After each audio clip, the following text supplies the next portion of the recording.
Oh no. Oh please no. I hate it when this shit fucking just changes on me. And I've been given no indication of what would have caused that or anything. The automatically choose right renderer just is not fucking doing its proper job anymore. Yeah, it's fucked. I gotta start from the beginning. Great. Well, wish I'd fucking known about that shit, but oh well. It's gonna happen. It's gonna happen with this, with what I'm doing here. So, time to fucking plow through this shit. I guess I could just say here, hello everyone. My name is Deckerlink the Trained Unprofessional, and welcome back to the Smoke Room, where shit apparently changed, so I need to fucking go about my business here. And I believe we took Murdoch's bet, and so we go from here. Alright, so this CG got added. It's kind of fucking startling, considering that this art style is not the main art style in the game, but I don't know. Maybe it's something to do with, I don't know. I don't like dissonance when it comes to artistic representation. Like, if you're going to have an art style, stick to it. But at the same time, I don't ever want to tell someone how to express their art. So, I don't know. It's a little weird to me. But that's okay. Alright, so I'm going to make a new save right there. Yeah. Because obviously the old ones are fucked. To fucking establish the different routes for so far, because this seems to be the only time we actually get to choose a route from here. So obviously we've already seen where Murdoch's goes, so I'm going to establish a save file for that real quick. Cliff. Alright, so Cliff has stuff, so let's establish number 3 as Cliff. And then let's return, move back, Nikolai, save, and number 4 will be Nikolai. So we know Murdoch is done, so let's go to Cliff and see what Cliff's path shows us this time. While the fox's wager is tempting, it's just that, a wager. I can't go risking anything when I've already lost so much. The weasel seems an easier mark. No, I could go without his longing stares. You. It was Cliff, right? He stands at attention, fur bristling. Yes, Clifford Tibbets. It's your lucky night. He lingers there for a moment, slack-jawed. Murdoch raises a brow at me, a smirk tugging at his muzzle after he eyes Cliff up and down. That's what I thought. He pats Cliff's shoulder, startling the weasel out of his trance. Do try not to wear him out, Sam. This one looks excitable. I beg your pardon? Cliff's getting more flustered by the minute. Murdoch, however, just shrugs, smirk returning to a smug grin. Perhaps I picked the wrong person. What's that supposed to mean? Oh, it's nothing. Now, if you'll excuse me, I've got work to do. Enjoy. He saunters off with a wink. Cliff casts his eyes to the floor, sauntering his satchel tightly in front of him. Clutching his satchel tightly in front of him. Come on, follow me. There he is, in the room. The stoat enters before me, making himself at home before I can even close and lock the door. He walks spryly around the room, floorboards creaking underfoot, only stopping when he passes the mirror to fix the tufts of fur on his head. His clothes still have faint traces of dirt and blood on them, though I have to admit he smells a lot fresher than most of my clients. I'll take mint over sweat any day. Quite a lovely room you have got here, Samuel. It's very atmospheric. I can't tell if he's being genuine or talking down to me. It's not the worst place to spend an evening, I suppose. The mines have it beat by a hair or two. Especially in such good company. He smiles at me and then sets his satchel down on the bed, running a pink paw over the sheets. I follow him there, hoping stray smells don't linger. How you feeling? Most men aren't exactly ready for action after taking a beating like you did. Furrowing his brows, the stoat sits next to his satchel, hands clasped together in his lap. I'm quite all right, thank you. Just a tad rattled, I suppose. Can you believe people are allowed to conduct themselves in such a manner? I sigh. I can, but I also can't do much about it. Surely the sheriff could. Assaulting a stranger in broad daylight. Criminals like that shouldn't be allowed to walk the streets, much less enjoy a drink at the local establishment. If you're lucky, they'll get slapped with a fine and be back home before sundown. Better that than the alternative, having them sit in jail for a few days, getting real mad as hell when they let loose. Put a hand on his shoulder, taking a seat next to him. He turns to look at me, eyes magnified several times by his glasses. Things are already so vastly different from what I expected. Echoes full of surprises.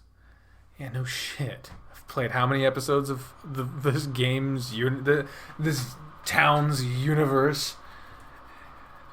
I hear my voice crack in the middle of my sentence as my mind wanders back to Jack for the briefest of moments. I hope he doesn't notice. As an academic, I'm not sure whether to be intrigued or frightened by the prospect. I feel the wrinkles in my forming grimace. I'm not particularly looking forward to the prospect of having to peel him off the street again. Just be careful. The people here, they don't like people like you and me. People like us? Queers! Just keep your head down. You can do that, right? The weasel rolls his eyes. Well, of course, Samuel. I didn't come all the way from Batavia to get snuffed out by some common thugs. Batavia? Have you heard of it? Not anything beyond what Cynthia's told me. I shake my head. It's a small nation in Western Europe, not too far from the Isles. I hail from its capital, Shippersburg. What? What's it like? Flat. He laughs. Actually, I could show you if you'd like. There's that overly familiar tone again. You got pictures or something? In a sense. He reaches for his satchel again, taking out a stack of what looks like postcards. The one on top is distressed and worn, its edges frayed. It shows a street with colorful buildings lining a blue canal. Walking the sidewalk are many different species, half of which I've never seen in my life. That Shippersburg is painted by Anthony von Howling, 1864. One of my absolute favorites when it comes to his work. To be honest, though, I'm rather biased. He offers me the card. I hand the lid as delicately as I can, but even then it winds up just about falling apart in my paws. My father took me to see the actual painting once in City Hall. Does your family still live there?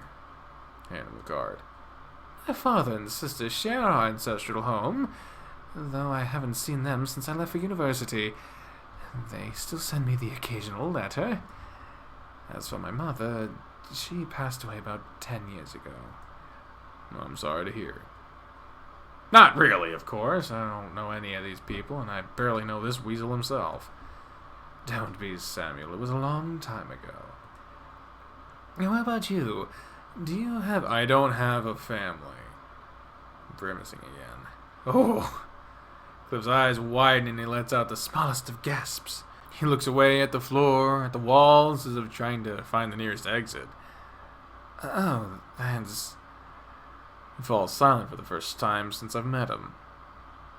Is that all I had to say to shut him up for a second or two? His being paused returned to his little satchel, fingers gliding over the buttons, opening and closing it repeatedly. I squeeze his shoulder to snap him back to reality. Again. But he ends up dropping the little bag and spilling most of its contents, mostly papers, on the floor. The little guy scrambles to pick them up. I am deeply sorry. I didn't mean to upset you. Don't you worry about a thing. His attempts to get the papers only end up scattering them around the room. He closes his eyes and let out a long sigh, rubbing the bridge of his snoot. Oh, jeez. Need some help? He looks at me, and insides of his ears redder than ever. He nods shakily. I was right, he is cute when he's quiet. I slide down on my knees next to him and grab everything I can get my hands on. There are postcards and pictures, along with some papers that have lots of long-sounding words on them I don't quite understand. They're all written in a neat cursive that reminds me of Cynthia. What's all this about? Cliff looks at the papers in my paws while he stuffs the postcards back into his satchel. Those are the notes for my thesis. Hand me those if you please. Thesis? What's a... Oh no, the order's all scrambled. He gathers in what looks like a book's worth of documents, evening them out and stuffing them back into his satchel. He doesn't get up, instead clasping his paws on his lap once more. Alright, that should be all of them. Please forgive me, Samuel. I didn't mean to waste our precious time together behaving so, well, clumsily. Now, he wrings his paws, shutting them tightly. May I touch you? Oh, this poor fuck. I just got done playing socially awkward. What the fuck, man? Ain't that why you're here? I suppose it is, yes. Alright, here goes. He's got a noticeable bulge. I just realized this. He's clearly jerking himself off under there. He reaches out, gently placing a hand on my thigh, rubbing it in a circular pattern, squeezing intermittently. His nose twitches. You smell amazing tonight. What kind of fragrance are you wearing? Just me. He strikes me as the inexperienced type, so I put my paw on his, guiding it to my side. It seems to take him by surprise, and he finally opens his eyes again. He trembles against me, a shaky breath escaping his muzzle. There's more of that mint. Is kissing allowed? I nod. Before I can even brace myself, he leans forward, placing his muzzle against mine. I reciprocate. And even though my tongue easily dwarfs his, he doesn't let that stop him, deepening the kiss. I can smell his arousal in the air, the musk starting to show through the scent of his perfume. It's strong and a bit different. It's not really a bad scent. When he breaks the kiss, he's left panting, paws struggling to find the buttons off my shirt. Once he gets it off, his paws roam my torso, kneading my muscles, exploring every inch. My goodness, you are a bit like a house. I don't need to look down to be able to tell he's as hard as he can be. I can feel him pressing up against my leg, grinding against me. Pardon my enthusiasm. I've been waiting for this all evening. I'm about to reach for the lump in his pants when he takes hold of my wrist, letting himself fall on his back. I fall with him. He's pinned underneath me now, eyes half-lidded, breathing ragged. I button his vest and shirt while he wrestles with his bow tie, hot breath washing over my neck. He worms his way out of his shirt once the buttons are dealt with, letting it fall to the floor underneath. For a bookworm, he's got quite the runner's build.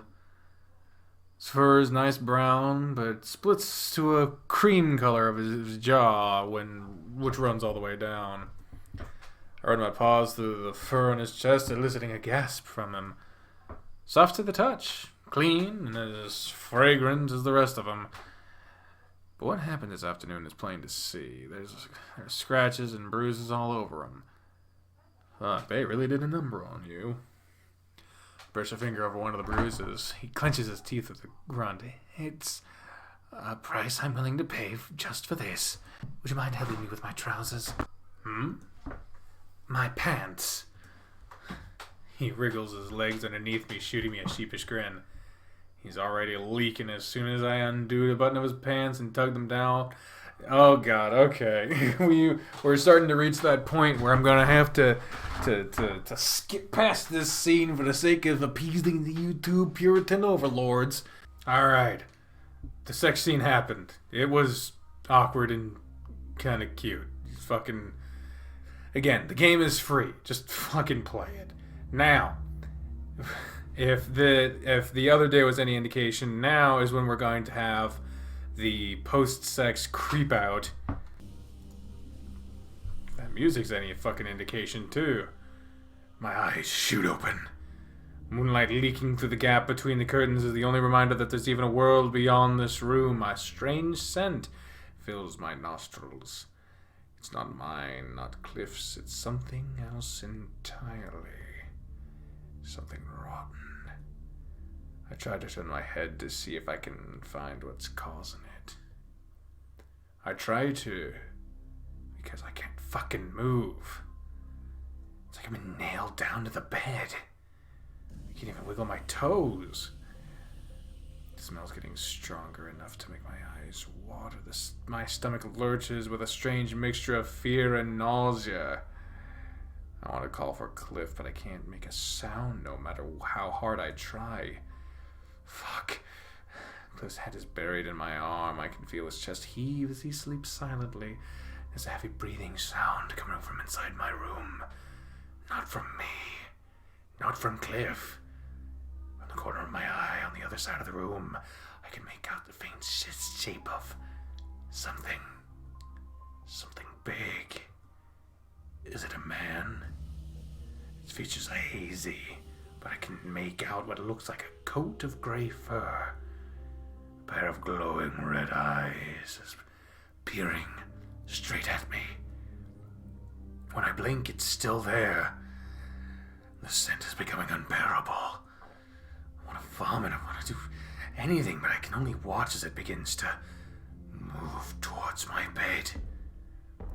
Its steps are loud and heavy. Its stride unnaturally large. It moves far too quick for something that big. Wow, that's a fucking noise. I squeeze my eyes shut tight. Samuel! There's a penis, there's a penis, there's a penis, there's a penis, there's a penis, do, there's a penis, do. My eyes snap open to see Cliff hunched over me, one brow raised. He's still naked, holding a rag that's dripping water, his other paws cupping my cheek. My breathing's still ragged. It's only when I try clearing my throat that I notice I've been screaming. I notice a pail of water sitting next to the bed, and I reach for it without even thinking. Tipping my muzzle away from the stoat, I cough once, twice, then everything comes out at once. By the time I've hacked up what was the last of yesterday's meal, the soapy water's dark and murky. The pail nearly falls out of my hands when I sat it down on the floor. When I meet the weasel's eyes again, his mouth's hanging open, and I almost expect him to be ready to leave right then and there. Instead, he sits down next to me, pushing the pail aside with a foot paw. He clasps his hands. Are you all right? I rub my eyes, shaking my head. Bad dream.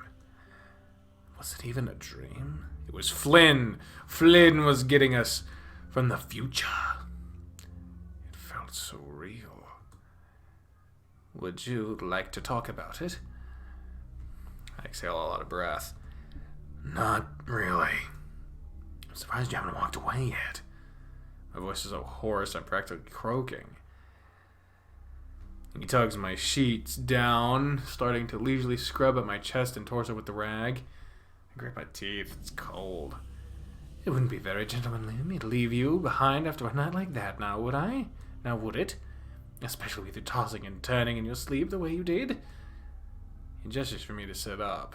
I do, raising my arms so he can scrub my armpits and my back. I complain, but I'm in no mood to do much of anything. Cliff stares at me, nodding urgently. I think I saw a creature in the room with me. With us. The stoat looks worried and bemused right now, but he keeps nodding. And there was a smell. This creature, what does it look like? I was expecting for him to laugh at me, to question it as much as I'm doing, but he sounds completely earnest. Couldn't see much. Gray fur. Red eyes. Red eyes like yours? No, not like mine. Why? I was just curious. He finishes up with my armpits and is about to tug the sheets even lower, but I grab him by the wrist to stop him in his tracks. I'll take care of that. You should probably get to cleaning yourself. He withdraws. Oh, I finished cleaning myself a while ago. As they say, the early bird catches the worm. I was actually about to get dressed and go over my notes when you began... He makes a face. Oh, convulsing. I take the rag from him, leaning back and lifting my legs to do the last bit of cleaning while he gets dressed. Would you like for me to fetch you some fresh water, or take care of the mess? He eyes the pail beside the bed warily. I'll be alright, thanks. I put the rag down on the nightstand, right next to where the pail had been. But then I notice a piece of paper underneath the bed, and pull it out. Luckily, it's still clean and dry. It's another of Cliff's notes. Cliff Notes. Cliff Notes! You fucking... Who makes a reference to Cliff Notes? Are you serious? There's several sketches next to the text in this one, mostly of folks around town.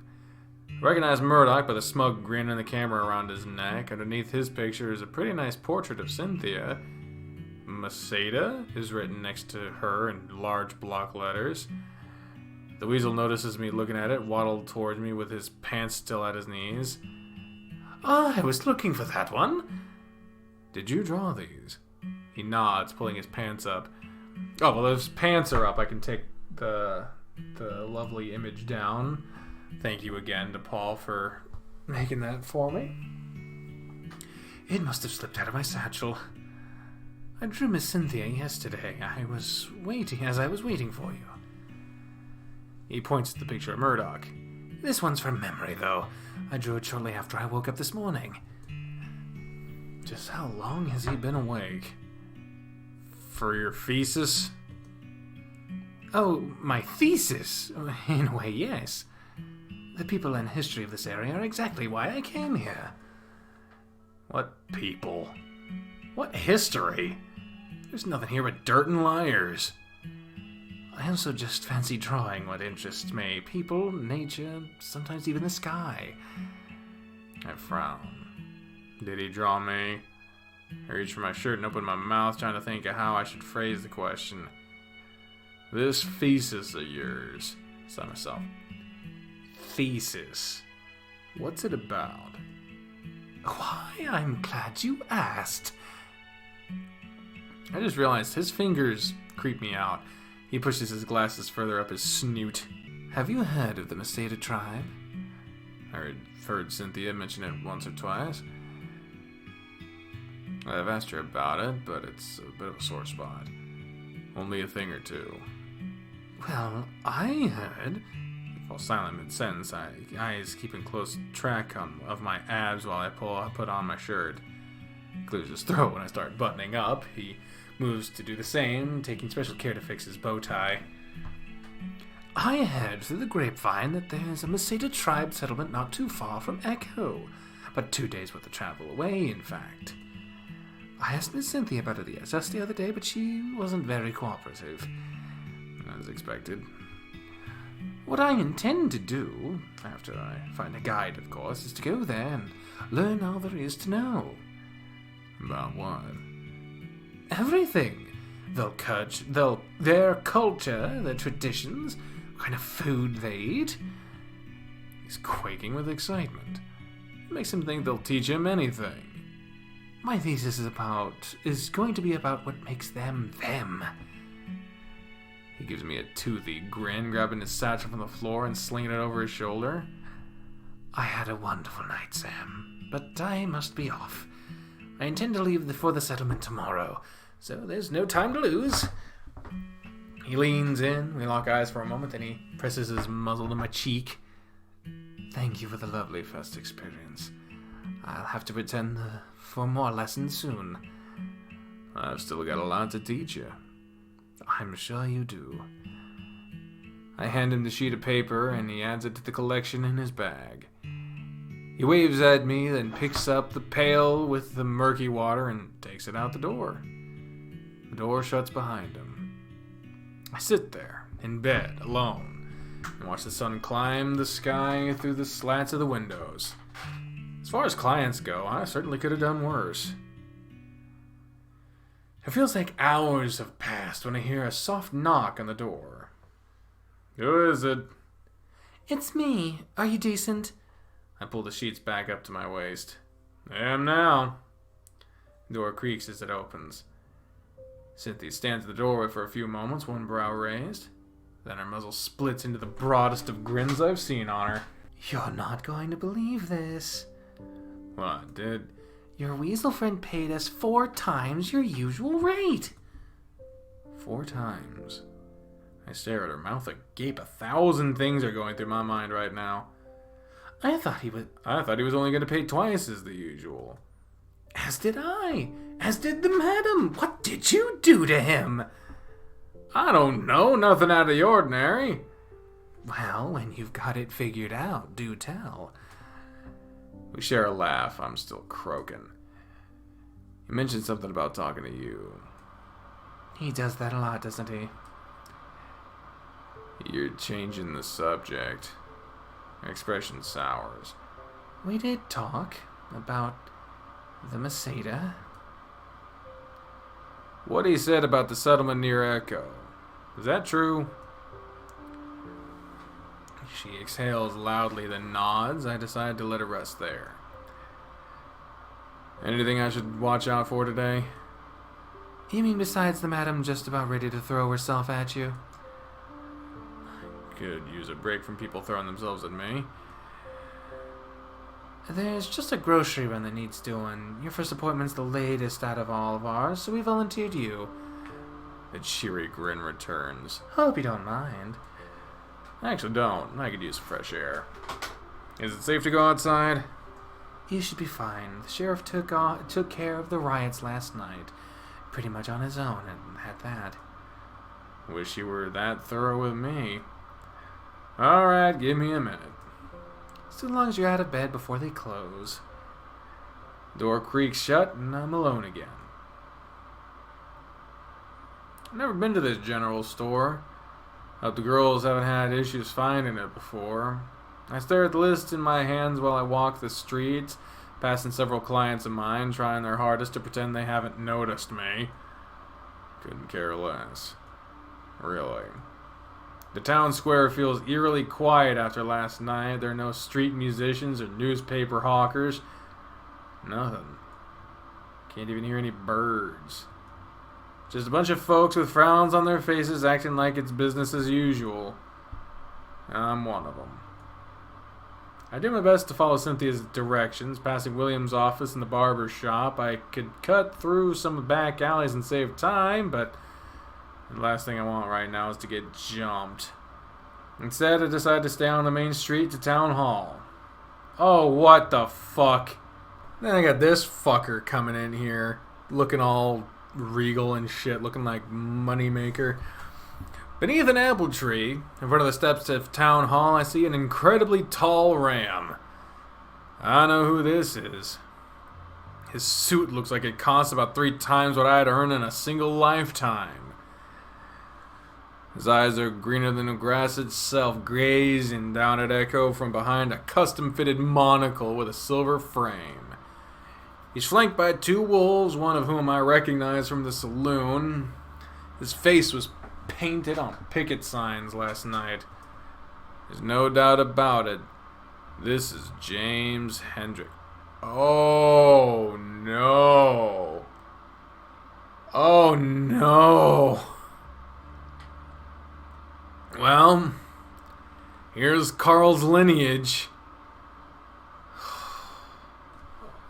And this is the fucker that winds up getting someone killed and then skips off to the West Coast afterward and just sort of dies on his own. This is the guy. Isn't it? I think. I think so. Oh God, I'm mixing up my names again. Oh shit.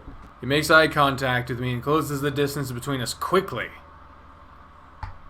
I should just give him Carl's with it. Why, hello there, citizen. Like, just not at all. No. Maybe I could give somewhat similar but less floaty. Why, hello there, citizen. It's basically just fucking... Yeah, it's basically... Carl's voice is basically just Spencer's voice, but floatier. I swallow and pick my words carefully, noticing the wolves staring at me. Hello, sir. I beg your pardon, didn't mean to startle you. Anything I can help you with? There just might be. He extends his paw, I cautiously reach out to shake it. He's got a strong grip. The name's James Hendricks. You could say I run this town. Oh, but that sounds rather cynical, wouldn't you say? His smile doesn't reach his eyes. He sounds like his head's so far up his own ass, something else might. Samuel. He lets go of my paw, leaning on his cane once more. Just like Samuel from the Bible, yes? I nod. Lovely. He shoos away the wolves with a hand gesture. Sure is nice to finally put a name to the face. How do you mean? Well, you work at the hip, don't you?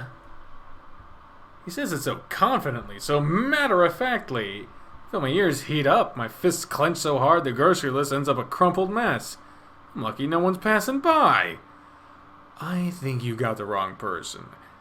Right. How foolish of me.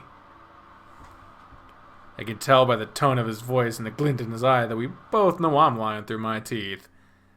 I'm reminded again of how empty the streets feel right now.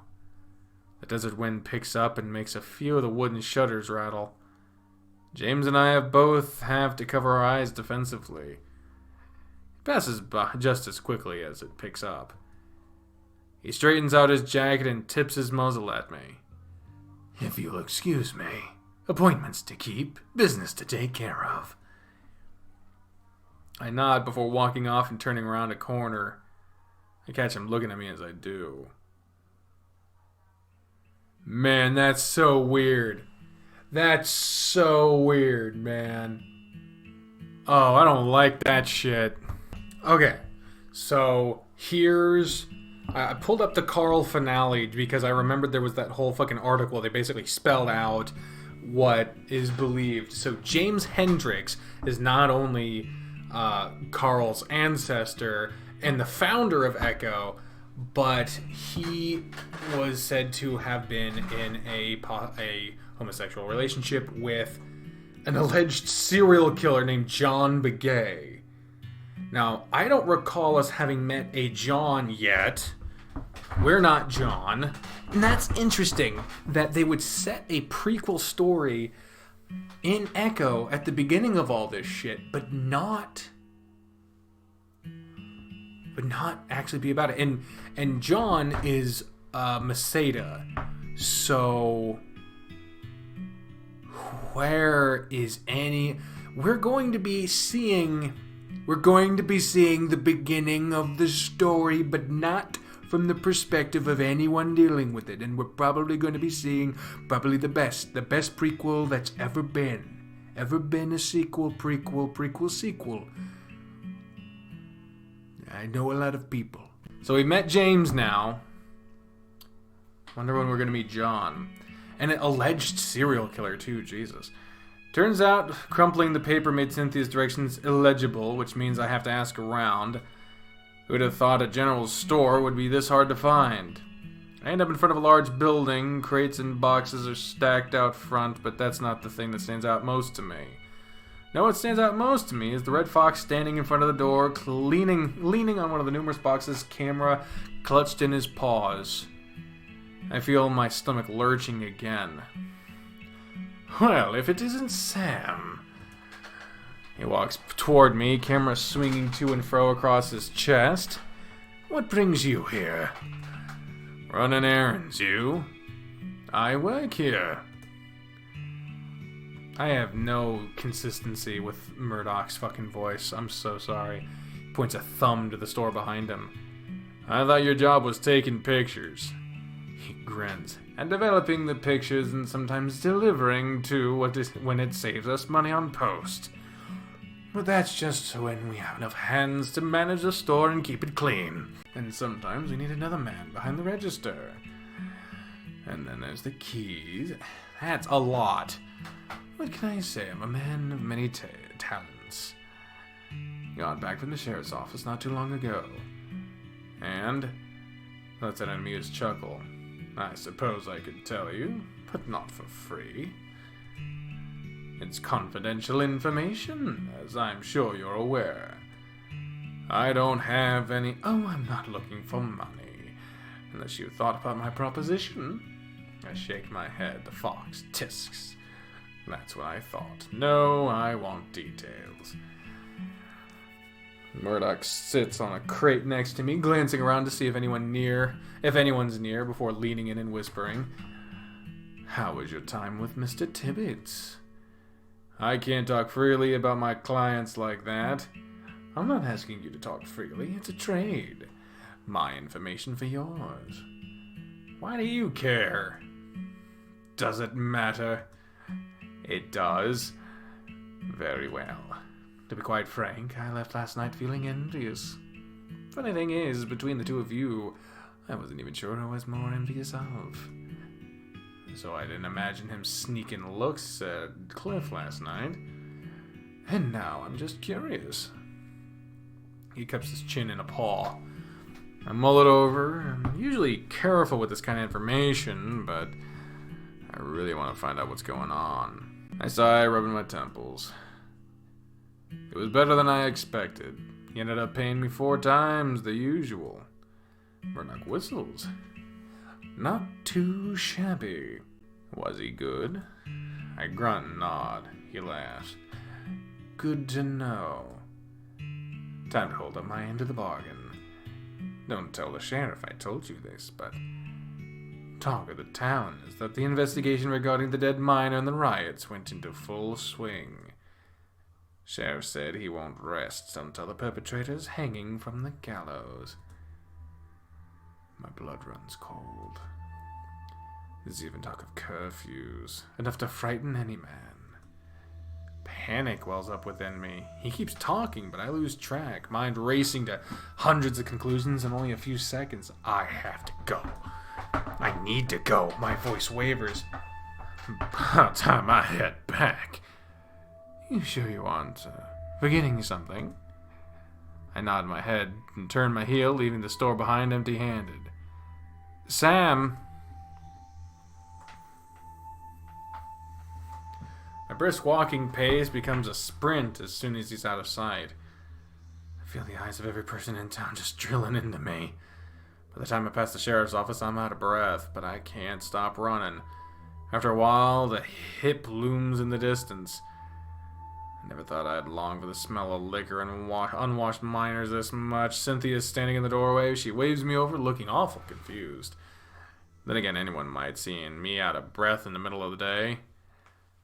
You took a while, Sam. Did you get everything we asked for? Shit. She notices my empty pause as soon as I do. Store owner was out. Somebody's always there. That doesn't make any sense. She buries her face in her palms.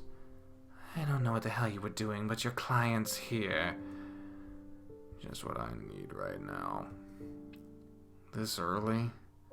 At least someone's keeping promises around here. She looks at me once more and narrows her eyes.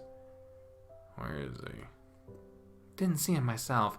The madam took care of it, brought him straight to your room. That's unusual. Go on, get up there. Hey, I'm sorry, alright? We'll talk about it later.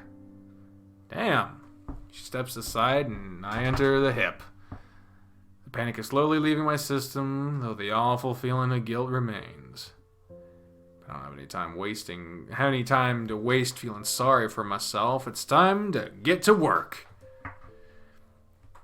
Take a deep breath. I can do this.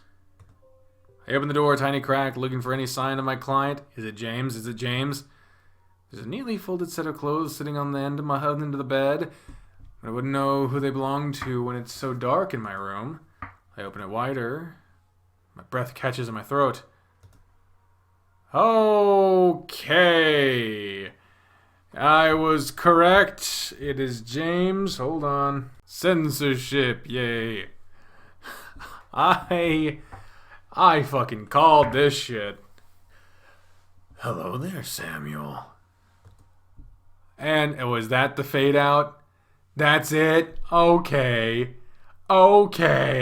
So that was the big cliffhanger on Cliff's route, is that James is coming after us. So yay, I guess.